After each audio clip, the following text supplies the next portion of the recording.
ਰਾਘਵ ਚੱਡਾ ਨੇ ਰਾਜ ਸਭਾ ਦਾ ਮੈਂਬਰ ਬਣਦੇ ਹੀ ਸਾਰੇ ਮੈਂਬਰਾਂ ਦਾ ਧੰਨਵਾਦ ਕੀਤਾ ਅਤੇ ਆਮ ਆਦਮੀ ਪਾर्टी ਦੇ ਸਾਰੇ ਕੀਤੇ ਕੰਮਾਂ ਨਾਲ ਵੀ रूबरू करवाया। गौरव महसूस करता है, मैं भी बड़ा गौरव महसूस कर रहा हूँ और खुशी का विषय है कि इस सदन के माननीय सदस्य श्री राघव चड्ढा का पंजाब से राज्यसभा सदस्य के रूप में नामांकन किया गया है। अत्यधिक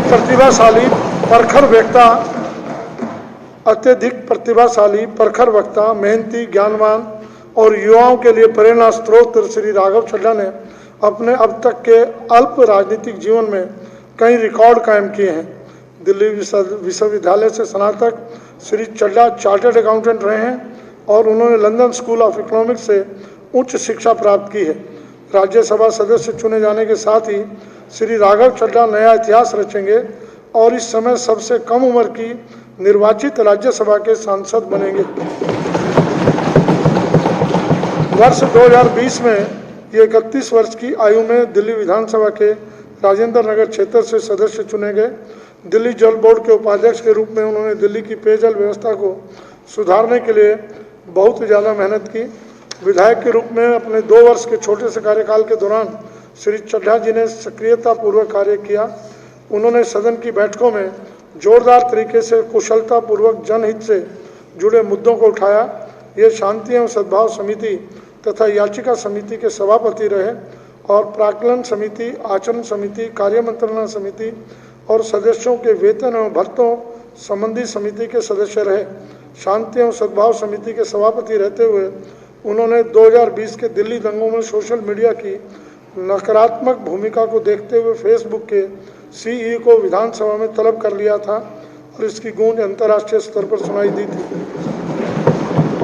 श्री राघव चड्ढा के नेतृत्व में समिति की सक्रियता के कारण ही दंगों की जांच में तेजी आई।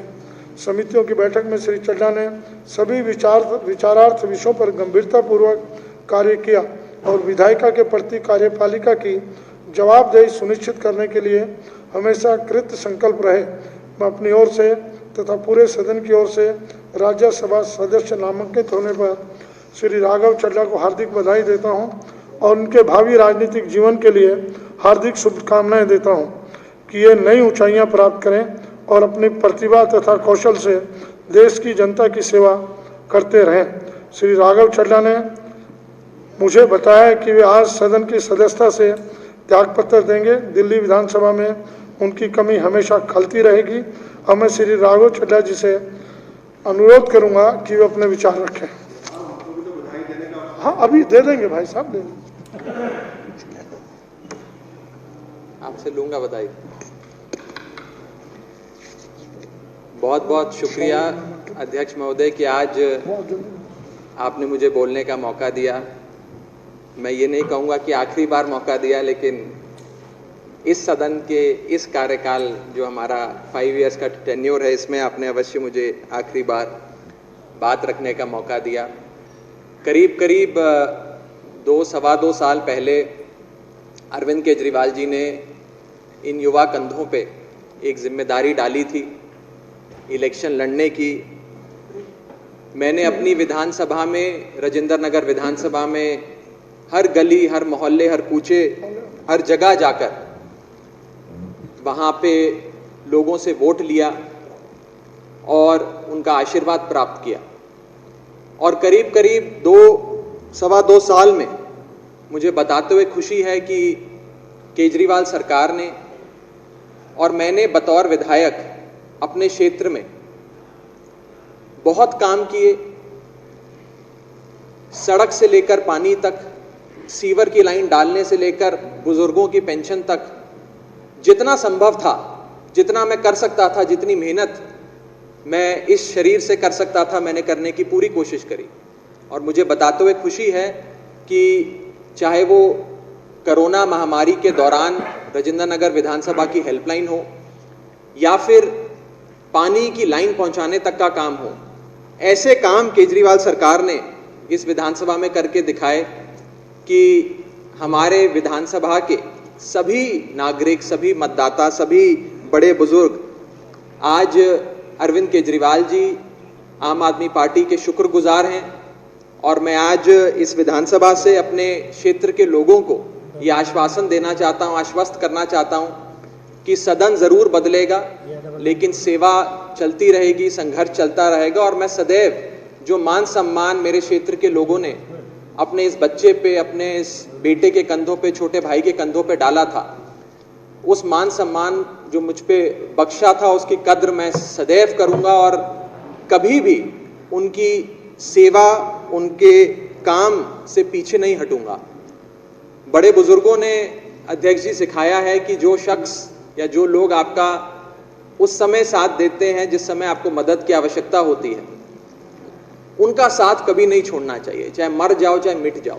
तो मैं आज इस सदन के माध्यम से अपनी विधानसभा के, राजेंद्र नगर विधानसभा के लोगों का, सभी कार्यकर्ताओं का शुक्रिया अदा भी करता हूं और ये कहता हूं कि ये बच्चा आपका, ये छोटा भाई आपका सदैव आपकी सेवा में लगा रहेगा।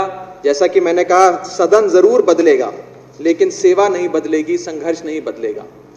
इसी के साथ साथ आपका बहुत बहुत धन्यवाद अध्यक्ष जी कि आपने मेरे बारे में कुछ लाइनें पढ़कर मुझे इतना सम्मानित किया। मेरे नेता अरविंद केजरीवाल जी ने एक बड़ी जिम्मेदारी इन युवा कंधों पे डाली है। ये सिर्फ आम आदमी पार्टी में ही हो सकता है कि साधारण घरों के बच्चे, ordinary middle class house hold से आने वाले लड़के लड़कियों को इतना मान सम्मान और इतनी बड़ी जिम्मेदारी मिलती है। यहाँ बैठे आम आदमी पार्टी के जितने एमएलएज हैं, हम में से किसी के परिवार में ना आज से पहले कोई राजनीति में था, ना शायद आज के बाद कोई राजनीति में होगा। ये आम आदमी पार्टी और अरविंद केजरीवाल जी का ही मॉडल है जिसमें केवल और केवल आपकी समर्पण और देशभक्ति की जो लगन है उसको सम्मान मिलता है, उसको रिवॉर्ड मिलता है। मैं अपने नेता अरविंद केजरीवाल जी का बहुत बहुत शुक्रिया अदा करता हूं कि उन्होंने इतना मान सम्मान मुझे बख्शा और इतनी बड़ी जिम्मेदारी दी। इसी के साथ साथ बस मैं अंत में इतना कहूँगा कि केजरीवाल स्कूल ऑफ पॉलिटिक्स के हम सब स्टूडेंट हैं, तो एक क्लास से दूसरी क्लास में मेरा प्रमोशन हो गया है। जैसे स्ट्रीम चुनते हैं हम कि कॉमर्स में जाना है कि मैथ्स में जाना है कि साइंस में जाना है, तो एक स्ट्रीम दूसरी अरविंद जी ने मेरे लिए चुनी है। लेकिन मैं सदैव अध्यक्ष जी इस हाउस को मिस करूंगा, आप सबको मिस करूंगा और आप लोग मुझे ऐसे ही बुलाते रहिए, आप सबके बीच आता रहूंगा और सेवा का मौका देते रहिए। बहुत बहुत शुक्रिया। जय हिंद, जय भारत, इनकलाब जिंदाबाद। फ्री फ्री फ्री फ्री सेवा फ्री समाधान। बाबा कबीर खान जी काले इलम ते रूहानी इलम दे माहिर 2 ਘੰਟੇ ਵਿੱਚ ਘਰ ਬੈਠੇ ਇੱਕ ਫੋਨ ਤੇ ਤੁਰੰਤ ਸਮਾਧਾਨ ਕਰਵਾਓ, ਜਿਵੇਂ ਵਸ਼ੀਕਰਨ ਕਰਨਾ ਜਾਂ ਤੋੜਨਾ, ਮਨ ਚਾਹਿਆ ਪਿਆਰ, ਘਰੇਲੂ ਕਲੇਸ਼, ਕੀਤਾ ਕਰਾਇਆ ਕਾਰੋਬਾਰ ਵਿੱਚ ਘਾਟਾ, ਵਿਦੇਸ਼ ਵਿੱਚ ਪੱਕੇ ਨਾ ਹੋਣਾ, ਮਾਤਾ ਪਿਤਾ ਮਨਾਉਣਾ, ਲੋਟਰੀ ਨੰਬਰ ਤੁਰੰਤ ਨਿਕਲਵਾਓ, ਸੌਤਨ ਦੁਸ਼ਮਨ ਛੁਟਕਾਰਾ, ਧੋਖਾ ਖਾਦੇ ਲੋਕ ਸਾਨੂੰ ਤੁਰੰਤ ਫੋਨ ਕਰੋ। Mobile number 97797 19721 97797 19721।